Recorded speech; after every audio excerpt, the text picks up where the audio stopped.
Hello, hello. I hope you guys are having a lovely Wednesday. We're going to be working on a brand new topic. It's context clues. So I guess it's not brand new. You guys have been talking about it on Buzz. But we're going to go ahead and review it today. So let's go ahead and get started. Context clues, day 1. So I've got a little activity, I suppose you can call it. The word up here says mullygrubs. So I'm going to assume that none of you know what this word means. And to be honest, I did not know what this word meant about 24 hours ago. So I'm going to give you some hints, all right? And we're going to try to determine what the definition of mullygrubs is. So the first one is, she had mullygrubs. I really still don't know what that means. Let's have another one. She had an incurable case of the mullygrubs. Ooh, does that mean, is it like a sickness? Is there some kind of disease? She had an incurable case of the mullygrubs because nothing. Because nothing? What? That doesn't make any sense. I think we have one more hint. She had an incurable case of the mullygrubs because nothing could make her happy. Ooh, so I'm going to listen to the sentence again. She had an incurable case of the mullygrubs because nothing could make her happy. So if nothing's making her happy, maybe mullygrubs means that she's upset? I don't know. That's a weird word. I'd love to know what you'd think. So here is the actual definition of mullygrubs. It means ill temper or grumpiness. And yes, that's an actual real word.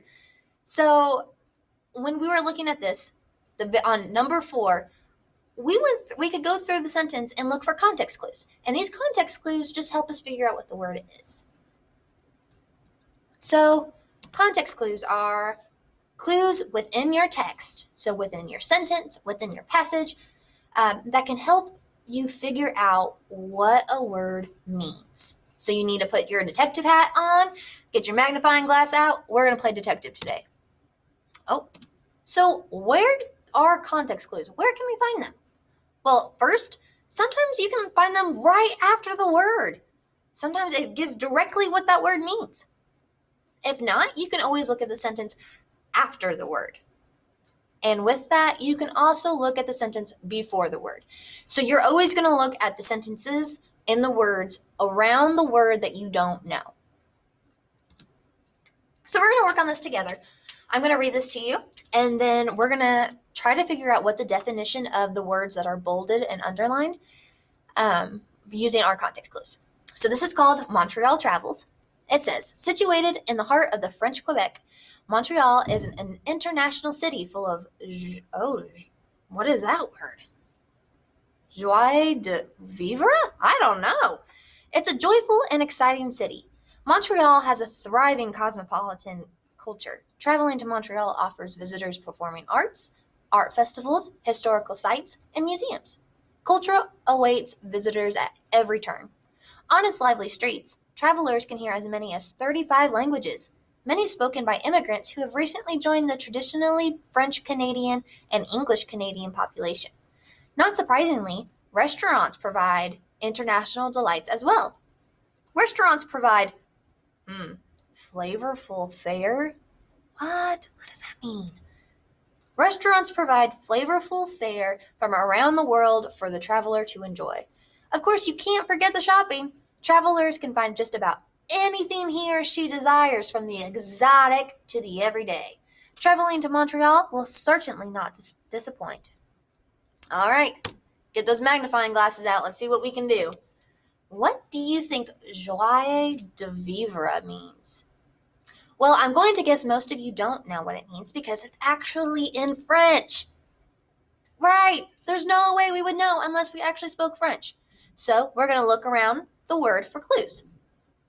The very first thing I see is that Montreal is an international city full of, what does joie de vivre mean? Well, the next sentence says it's a joyful and exciting city. And to me, that's a context clue. It's a city full of blank. It's a joyful and exciting city. So maybe it's a city full of joy. It's a city full of excitement. That would be my guess. I can replace the word that I don't know with joy or excitement, or any other clue that I can find in my context or within my passage. So go ahead, think about it for a minute. I'm going to show you the answer in 3, 2, 1. The answer is joyful life. That's what that phrase means. And I think we got pretty close. It's okay that we weren't exactly right. Sometimes you're not going to get it exactly right, but if you've got your context and you're taking those clues from it, you're going to get a lot closer than if you just looked at the word and kept moving and you just decided that you weren't going to figure out what that word is. So we've got one more. What do you think flavorful fare means? So we're going to look around the word for the clues. So I see, not surprisingly, restaurants provide international delights as well. Restaurants provide flavorful fare from around the world for the traveler to enjoy. So my first clue is international delights. To me, that makes me think that maybe we're talking about food that comes from other places. So that's coming from maybe Mexico, or that's coming from any other country other than the country that we're talking about. So in this one, we're talking about Canada, in case you didn't know that where Quebec was. Quebec is in Canada. So any other food that's not from Canada. My next clue comes within the sentence that we found flavorful fare. And I see the word restaurants and I see the word enjoy. So restaurants always means food, right? Okay, so we might be talking about food. And I most certainly enjoy my food. I don't know about you. So put your clues together, and I'm going to give you the answer in 3, 2, 1. The answer is delicious food. Restaurants provide flavorful fare or delicious food from around the world for travelers to enjoy. All right, my friends. I know that can be a little confusing, or maybe you're still like, oh, I don't understand. That's okay. We're going to be working on this for at least a week. So we're just going to take it slow. We're going to keep practicing it every single day.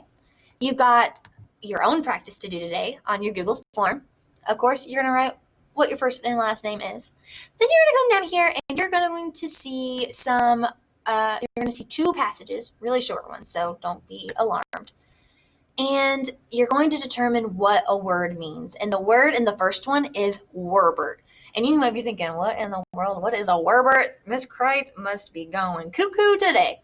No, I'm not. Werbert is a nonsense word.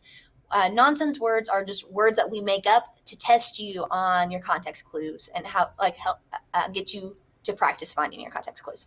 So if you look up the word Werbert, you're probably not going to find a definition that matches what we have on here. That's okay. We just want you to figure out what Werbert might mean if it were a real word. So you're going to read this little paragraph here. It's like 3 sentences. And then you're going to determine what does Werbert mean. And then you're going to do the same thing down here for the word locally. I don't know. You'll have to get your detective hat on, get your magnifying glass out, and figure it out. If you need any help, hop on that Google Meet. Otherwise, good luck.